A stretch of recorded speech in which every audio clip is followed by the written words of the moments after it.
Good evening once again, and welcome to Neuro Digest here on Science TV. This is our 6th episode, and today we're going to be having our second guest, Mr. Mwangi, who is a speech therapist. So we would like to request our viewers to share the questions if you have any on nonverbal children, what, where, why, and how, because today we have an expert.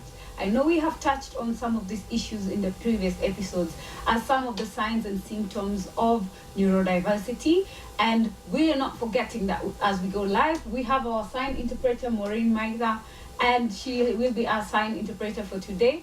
On my left, I have Mr. Asaf John Mwangi. Hello, viewers. Yes.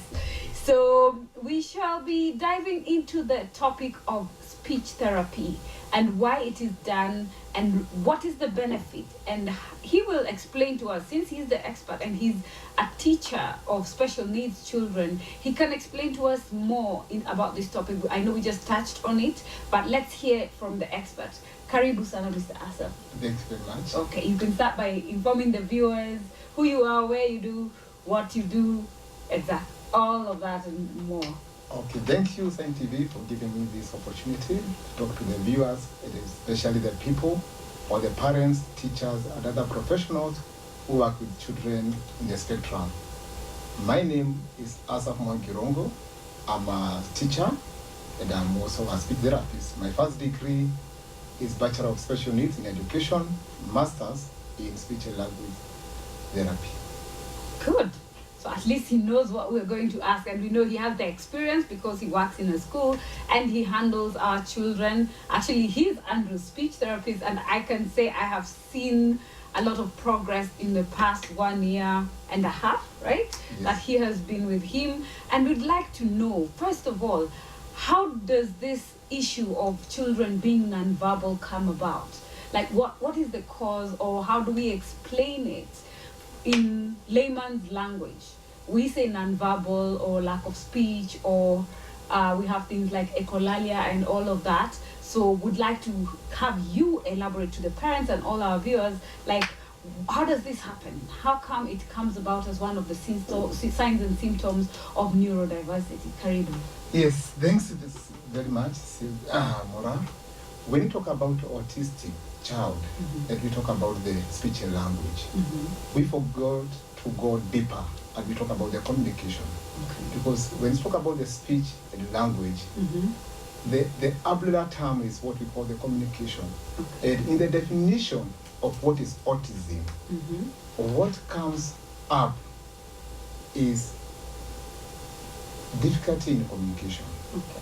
So when we talk about the communication, in a layman's term is how we express our feelings. Yes, how we express our feelings and our thought.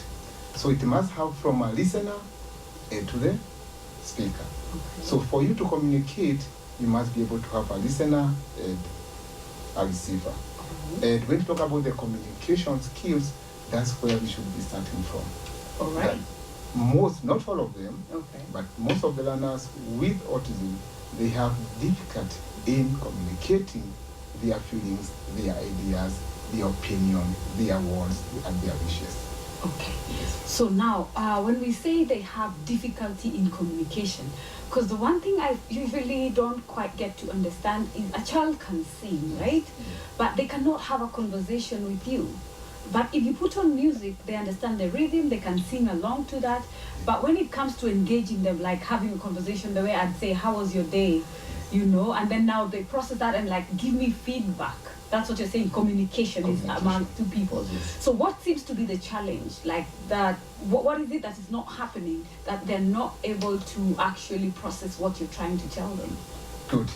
Yes, we are saying that is a spectrum, okay, right? Yes. So one child is totally different from others. Let me start from some basic thing. When you talk about speech and language, because language is the medium of communication. Okay. We use language to communicate, and this language can be non-verbal or verbal. Can be written or signed, like what our sign interpreter is doing. Yeah. She is communicating using language. Okay. See now, using sign language. So to her, sign language is the medium of communication. Okay. Yes. So and when we talk about child with autism, when it comes to language, it cuts across both verbal and non-verbal, Okay. both receptive and expressive. Okay. So let's go back. They may have difficulty in understanding what is being said. Okay. They may have difficulty with expressing themselves, but they are okay in understanding. Okay. Okay. But we can have a case whereby there's difficulty in understanding language, and there's also difficulty in expressing language. And they can have the okay with understanding language, which is the receptive language, but they have an issue with the expressive language. But now let's come to the language. When we talk about language, and let's now talk about because a child of 2 years, we are talking about the body language and the verbal language. We cannot go to the written language.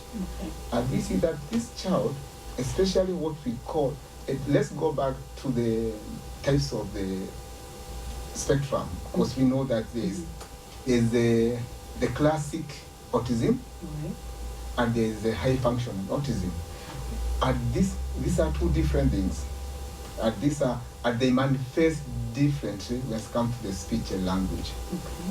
Because when you get a child with classic autism, you may have a mute child, totally mute, no speech, Okay. mute. You may have an echolalic child Okay. who is there, the speech is there, but it's mainly echoing. You ask him or her, how are you? How are you?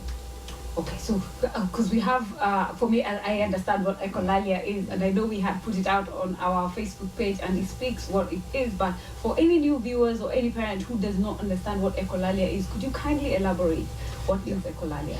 Echolalia is merely repeating words or phrases which a child with autism has heard before. Okay. It can be immediate, or it can be something like past echolalia, something which child has heard maybe 2 days ago or 1 day ago. Okay. Yeah, it can be a delayed echolalia, or it can be an immediate echolalia. Let me give you an example of a child whom I used to teach who had a delayed echolalia. He could listen to the news, maybe yesterday 7 p.m. news. Okay. And when he came to school, he was able to recite all the news The entire news. The entire news. But isn't that genius? Like, isn't that? No, I'm trying to understand, because I also came across a child like that. Like, they opened the book and they were, because there are photos, they could read what is there. Not read because they can't read, but he was repeating. So when I asked the mom, like, is he able to read? And he was like, no, it's because I have read that page. So the child actually knows this page, this is what is written, but yet they don't know how to actually tell you this is letter A and it sounds like this. If you ask me, I'd say that's like utterly genius. Like, we should find a way of how we can make use of that. You know, those are best spies.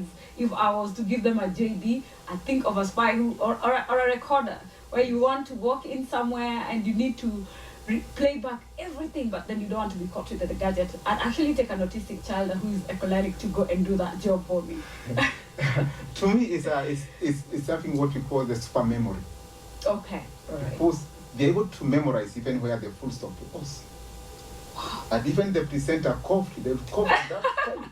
Oh no, So, like they will A plus anything Exactly. else on top of whatever it is that was spoken. But ask them the context or the meaning of the news.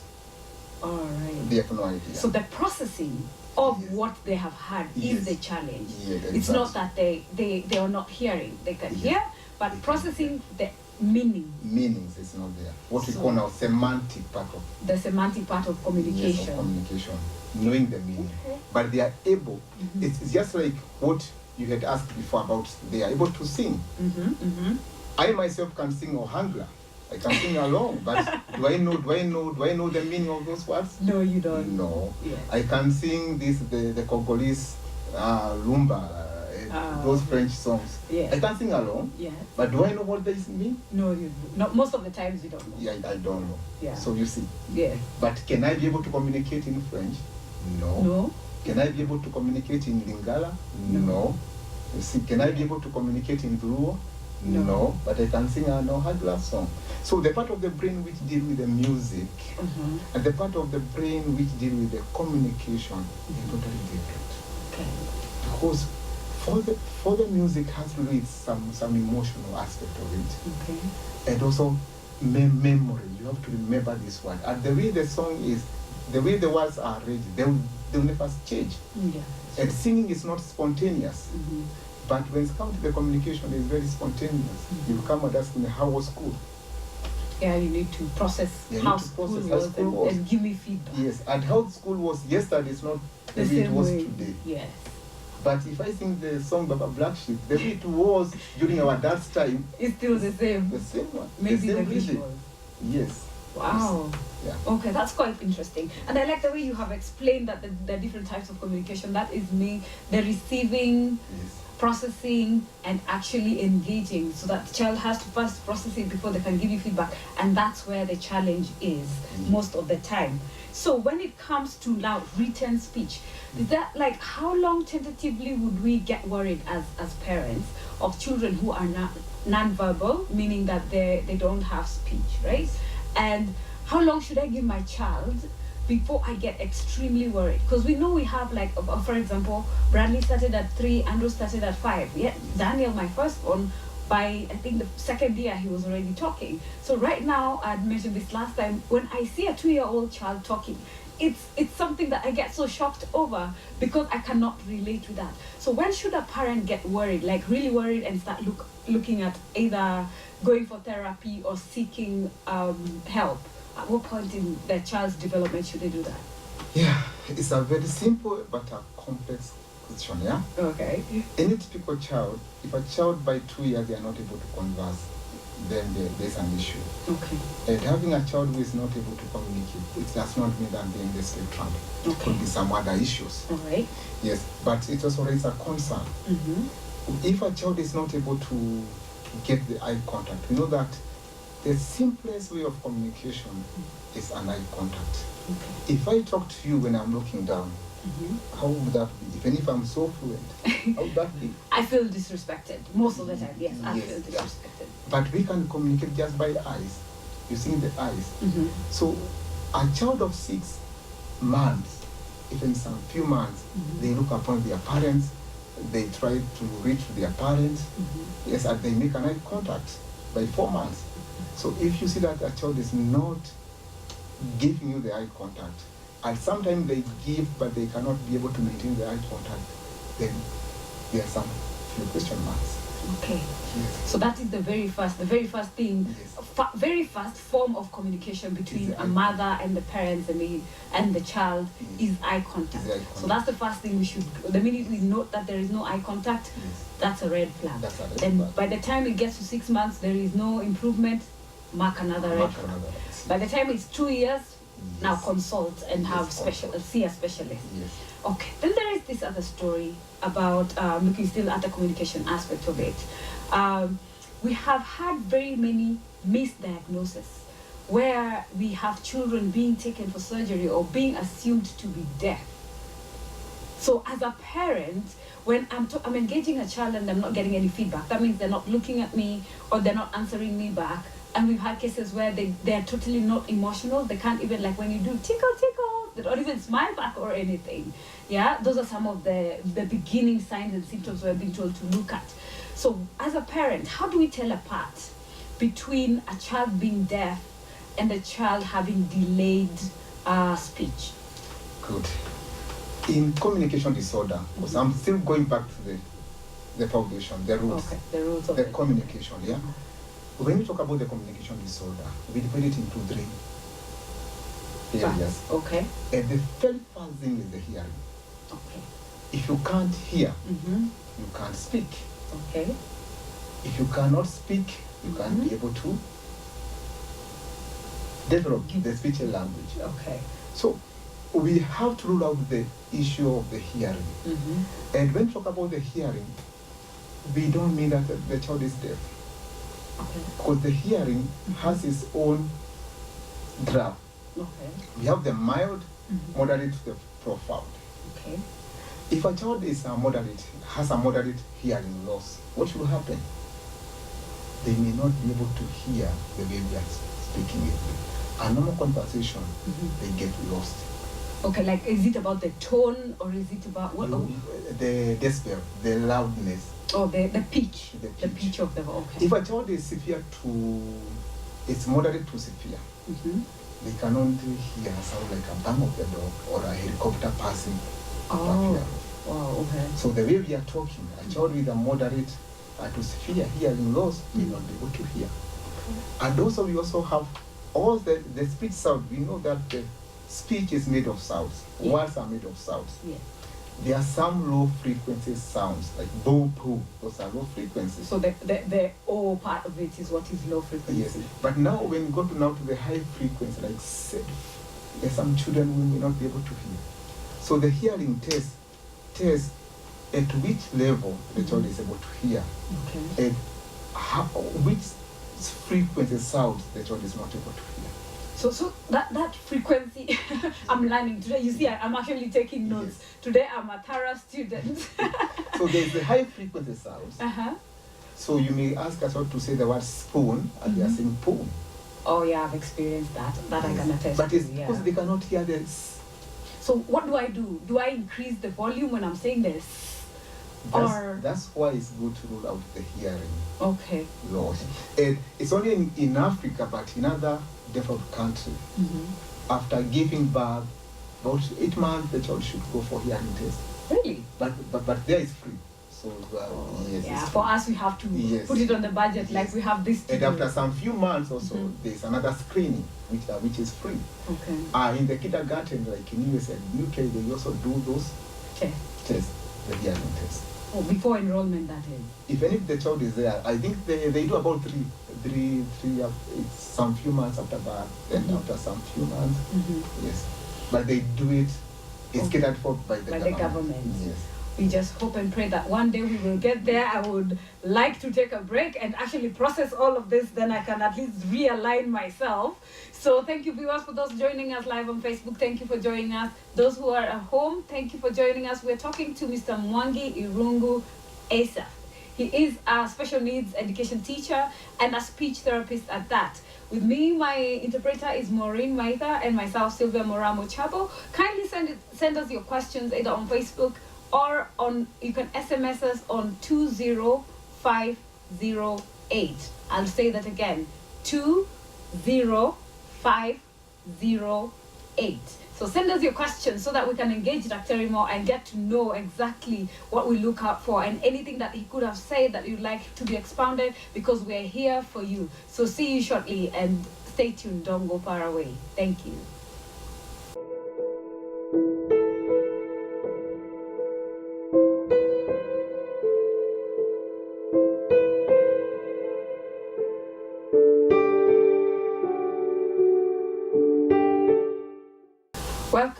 Welcome back our viewers, both on Facebook and those who are seeing us live on the station. Welcome back to Neuro Digest with me, Sylvia Moramo Chabo, my interpreter Maureen Maitha, and today we have our special guest, a speech therapist with 18 years of experience, who's taught very many students who are autistic and who are neurodiverse in very many ways.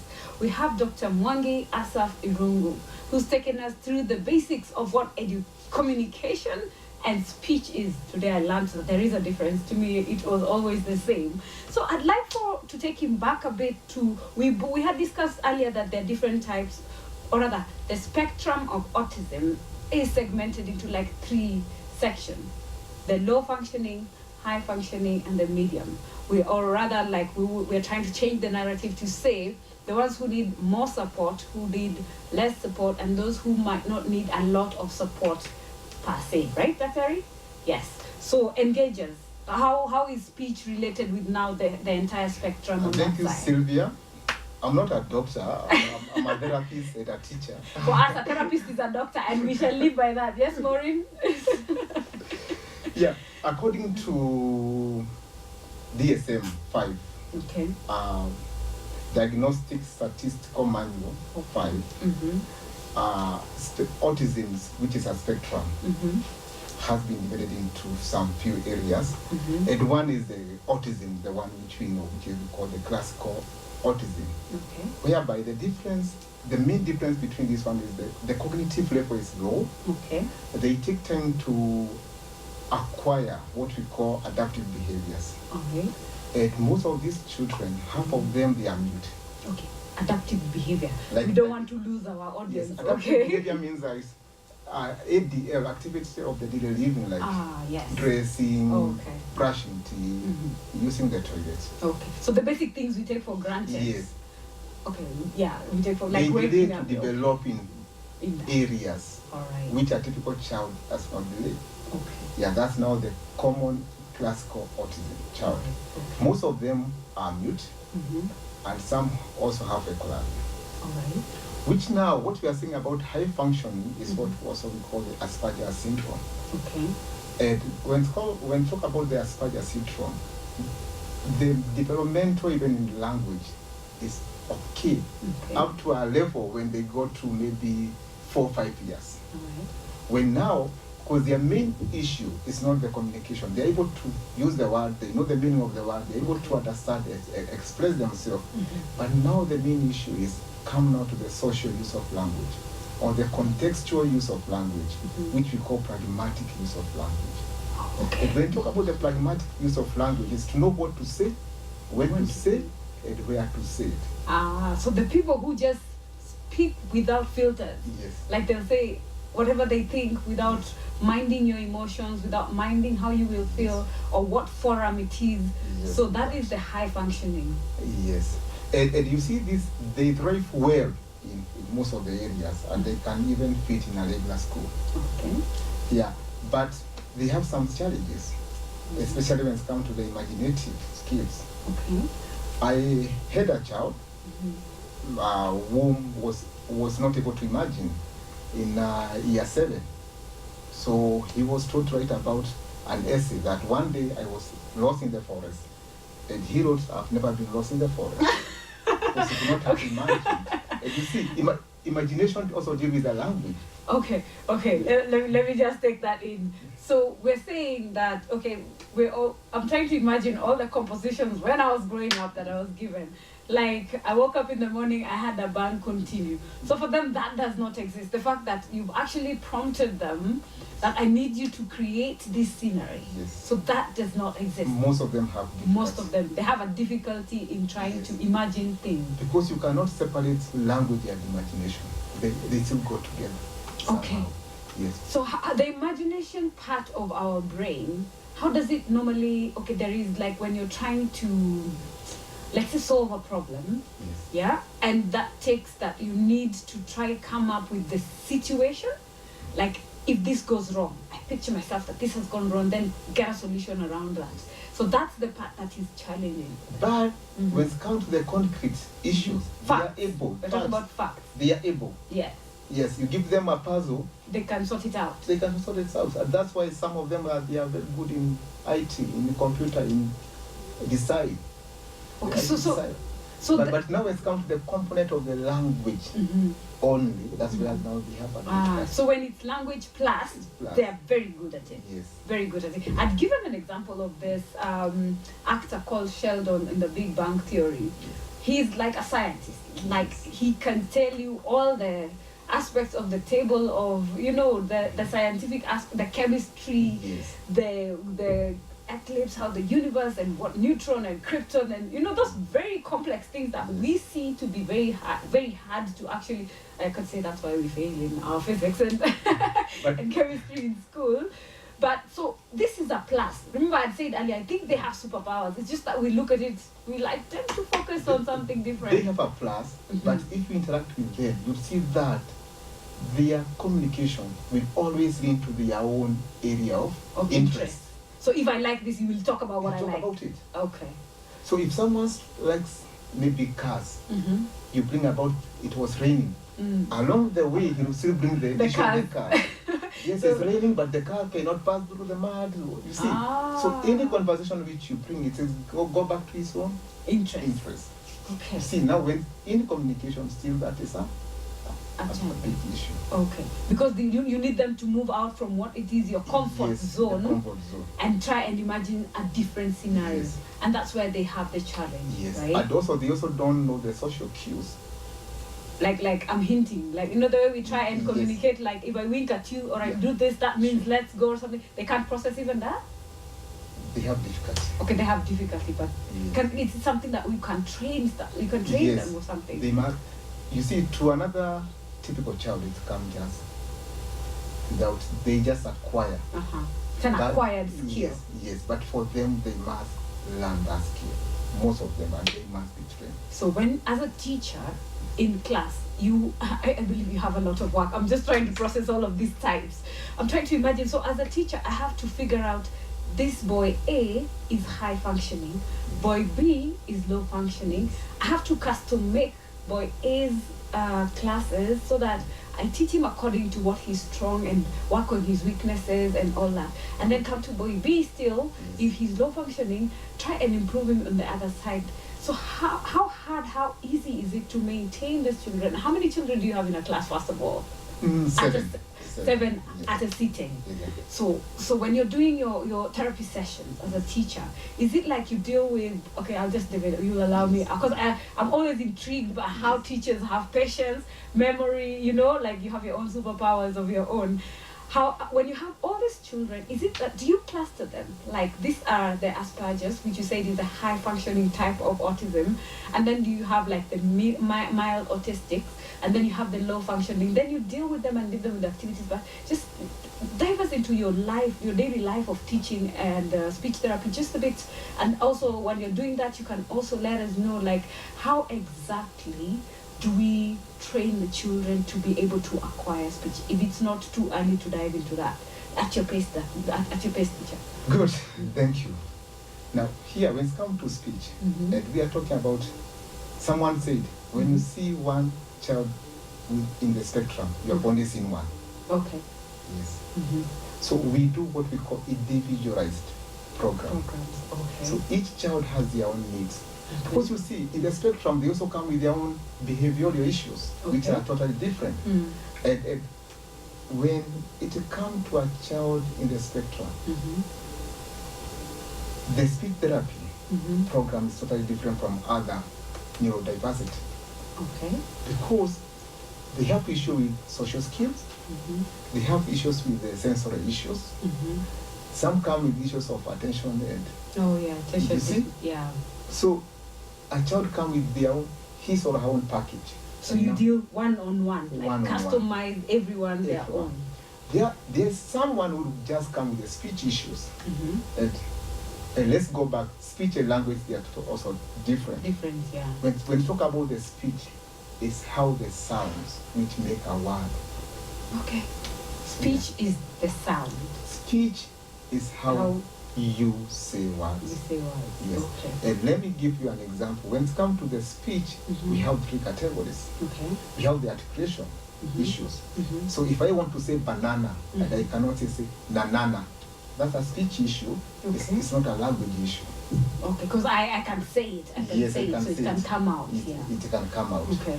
When I say about banana, so that's a speech issue, which is a voice. Oh, it's a vocal. It's a voice disorder, but it's a speech issue. When I say banana, that's still a speech issue, but now the stammering, but it's a part of the speech. Okay. You see? Yes. So you may get a child who is in the spectrum, but they still have the speech issues and the language issues. There's someone who does not have the speech issues, but they have the language issue. Okay. Yes. When now we come to the language, we always start with from the semantic. Okay. Do they know the meaning of this word? If I say cup, do they know what cup is? What cup is? A child who is very good in ecolalia will say cup. Cup. Book, pen. Because it's repeating basically. It's repeating. But if you put that pen there in the book and then you ask, pick book, will they be able to pick the book? No. They cannot attach the word book to what the actual. Yes. So if I say, give me that pen, yes, they will not understand what they it will is not that I'm saying. understand. Okay. And some parents come to us and they say they understand, but sometimes they understand through the context. Maybe you are going out and they say, let's go out, get your shoe, go out. So this child know that getting out of the door, you must have issues on. Also in the way you put it in a contextual form, yes. like this activity leads to this, so yes. they attach whatever you're trying to tell them. But so how do they relate then in that full sentence that going out and shoes? Is it that now you keep saying the same thing over and over again? And they know that they cannot be allowed to get out without their shoes on. So the minute you come and you don't have your shoes, I tell you stop, go wear your shoes. So that way they pick, this is a shoe. Yeah. But isn't that so slow a process of teaching a child? I'm trying to imagine how frustrating that can be. But so do you guys as teachers get tested on patience? Yeah, you see, for you to be a teacher, the very first thing, especially a teacher to a child with a special need. Okay. You must be patient, and you must be firm and gentle at the same time. Define. I'm glad you've used that word. Explain. Patience and firm. Yes. So where do you draw? Okay, you throw in a third one. Patient, firm, and gentle. How do you draw the line? And especially to a child with special needs. Special needs, especially child with some behavioral issues. So autistic. So autistic, behavior issues, and then language issues. Yes. So you have to deal with all these moving parts for you to be able to actually, first of all, get them to listen, learn, and get to understand. So, is it like a God-sent grace? Or, no, I'm just trying to put myself in your shoes as a teacher for 18 years. This is what you've been dealing with, like every day, day in, day out. Especially when it comes to the speech and language. If you know that the child can be able to say, and they just want to point. Okay. So you decide that when you point, I will respond. That's until you say. So that's being firm, or that's being... That's being now firm, and also gentle. Gentle. Okay. So you also don't become harsh to the child. Harsh meaning like shouting at them and stuff like that, and punishing them because they did not respond to your directive. Yes. So when a child chooses the form of communication, because I know that's something that I experienced as a mother, because before we could develop language, for me, I'd say that's something I appreciated, because Andrew at that point would come and hold my hand, and if he wants to, because he was not saying milk or whatever it is, you can tell he's unsettled, but he'll take your hand and take you to the fridge and point. So for me, that was a relief. As a parent, because he can show me what it is that he wants, so I'm less frustrated. And you see now, that one is language, but you are saying that he had no language, but he had what we call non-verbal. Non-verbal language. It was there. Okay, so language is a form of communication, whichever way. Whichever way. It can be non-verbal, it can be verbal, it can be written, it can be signed, like the way she's signing. Yes. Okay. When you go to the mall, there are some symbols. Yes. So you see gents. Right now they don't write the word gents, but you can just see a command. Yes. And I can know that is gents. Yes. But so how do they? That's a way of communicate. That's language. Symbols. Okay. Yes. Signs. When you are driving, you see stop, no entry. No entry. They don't write no entry, but just you see there's a sign. Yes. Okay. But now you know what that means. Okay. So we've said. So where does the patience come in? In as a let me call it a virtue. Like we've said, you have to be firm. You have to be firm, patient, and gentle at the same time. I consider the times that I've said this 20 times. Why are you not getting it? That is me being frustrated. So I need to be firm in that I do not budge when I'm trying to change. Let's say now the language of I want to encourage the child to use their voice instead of using the technique of pointing and stuff like that. Holding my hand and taking me. So how do I implement that firmly, gently, and at the same time? What was the other word? Patient. Because patience. You don't expect if you achieve. That's okay. If it takes time, if it takes longer to achieve, that's normal. Okay. If at all you want to achieve, you tried. I tried. I can say at least I tried. Yes. And let's viewers know this, that there are some children in the spectrum who never acquire verbal language. Verbal language. Yes. So that means they stick to either taking your hand to show you or pointing and stuff like that. So that is Yes. the way they learn how to do it. Yes, and that's where now we come as professional, we come with what we call alternative, augmentative. Oh, right. Yes. Alternative what again? You say that one Yes. again. Alternative? Augmentative. Argumentative. Yes, Okay. augmentative. Uh-huh. Yes. And this whereby we use like pictures. All right. What is mainly called picture exchange communication. So, that's the full word of PECS. Yeah. I've had Picture that a lot. exchange communication system. Okay. Whereby, Mhm. if this child is not able to speak, Mm-hmm. but they want to use the washroom, Mm-hmm. so they can pluck a photo of a Mhm. washroom and then they show you. So then that tells me that they want to go. They want to go. So how do they tell me if it's a long or a short? So once they show you, Uh-huh. when they go there, they do their business. Because here we are trying to reduce the frustration Okay, yes, that's true. That's between you two. true. Yes, yeah. You see, Okay. here there is the listener Mhm. and there is the speaker. Yes, that's The speaker is a child yes. in the Mm, spectrum. Spectrum. They want to go for a call. Mm-hmm. They cannot say it. Yeah. Yes, they don't know how to write. Mm-hmm. They cannot use the sign, Mhm. but they are very good with the visual. Okay. So they can see this is what I want. So they show you, Mhm. and then you understand what they want. So the visual, when it comes to PECS, Yes. which we have said is picture exchange communication system. system. Yes. So it takes a while for them to actually relate this picture. Means, so does it mean when you're teaching them, like if I want to take them to the loo for the first time, let's say I'm a fresh parent, I want to introduce PECS in my house. So I take them to the toilet, then I show them the picture so that they relate. Yes. That's exactly how you do Because it. now even the PECS, if a child the cognitive ability is low, Cognitive, which we said is the relating to like putting things together. yeah, the IQs, The the IQ, okay, also alright. the matching all Mhm, those. mhm. If a child cannot be able to relate these pictures Mhm. and the real thing, you still have an issue. Oh God. That's why we are saying that when it comes to speech and language, Uh-huh. the speech and language therapists don't work alone Oh yes, you have to work with in a multidisciplinary. multidisciplinary session. Okay, so Yes, what does approach. this?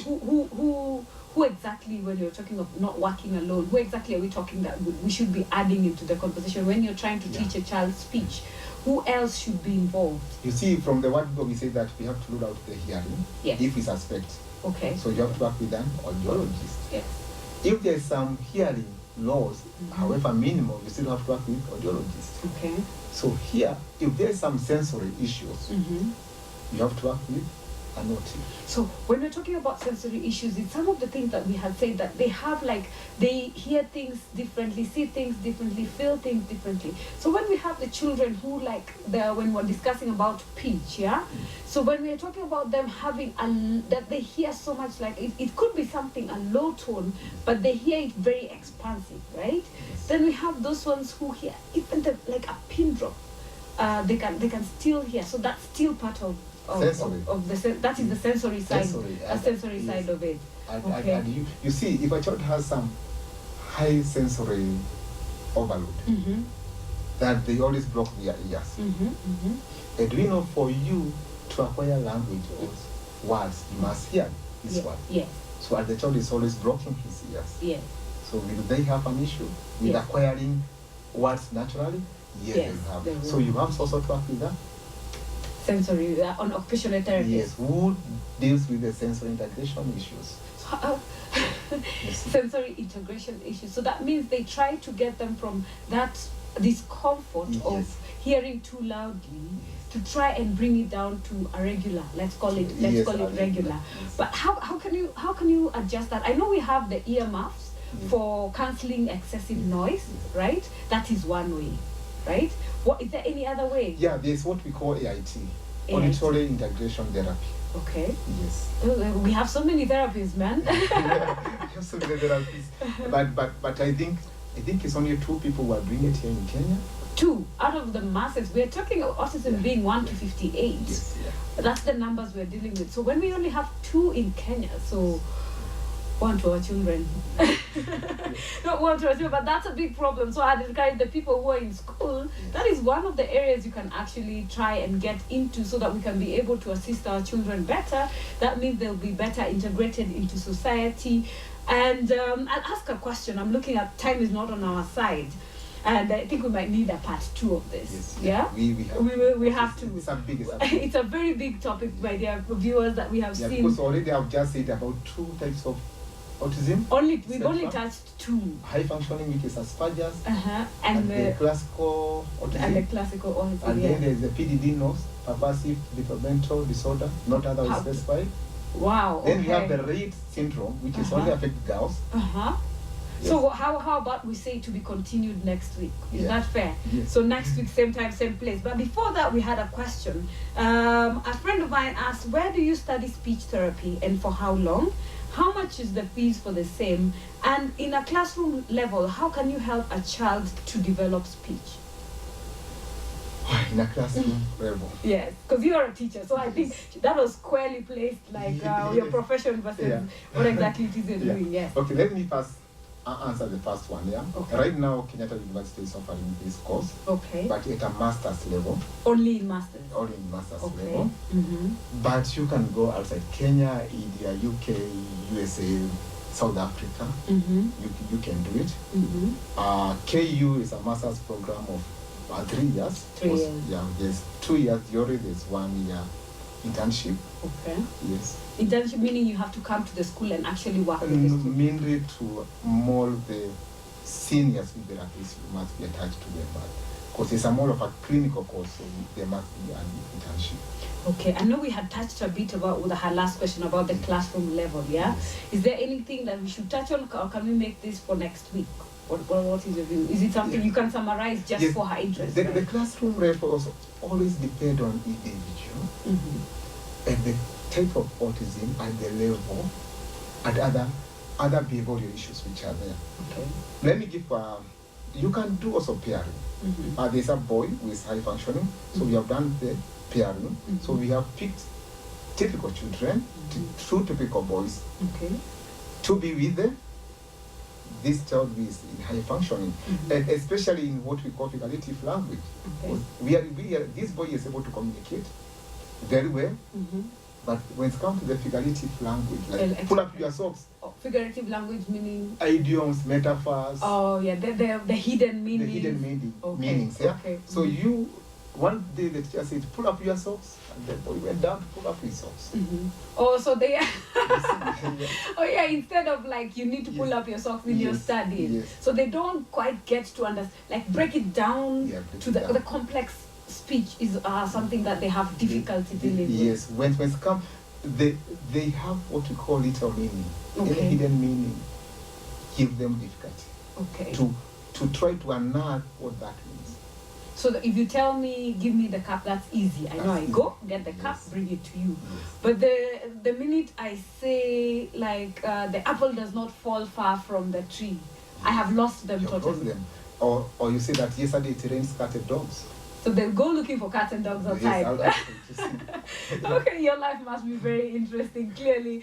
So we are talking to he said he's not a doctor, because he's a therapist. So there is a difference between a doctor and a therapist. For us, we always say we're going to the doctors. So, so we're speaking to therapist Asaf Mwangi Irungu, who's had 18 years of experience in education of special needs children and also in speech therapy, and he's currently doing his master's, right? Yes. On the same. So since we've not even managed to do 50% of what we intended to do today when it comes to speech and language, we shall continue this next week, same time, same place here on Science TV with me, Sylvia Moramo Chabo. And our interpreter for today was Maureen Maitha. Thank you, Maureen, for being a lovely interpreter. So that means we have included everyone. One of the things that we encourage here at Science TV and at Andy Speaks for Special Needs Persons is that we leave no one behind. In that, those who are hard of hearing are also included in the conversations that we have, because they face the same challenges that we face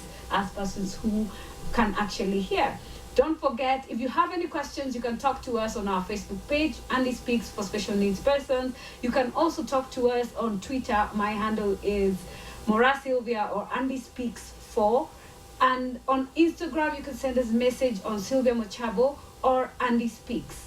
Sylvia Mochabo or Andy Speaks, or even you can send on Science TV, but you have to do the hashtag NeuroDigest so that the question can be directed to the episode today. Thank you for being with us. I'm your host, Sylvia Mora Mochabo, on our 6th episode of NeuroDigest, and we have said stay tuned next week, same time, same place, as we go on with speech therapy, and we shall expand more because we've not been able to exhaust. So do have a lovely evening, and we see you next week once again right here on Science TV for NeuroDigest. Sleep well and be blessed.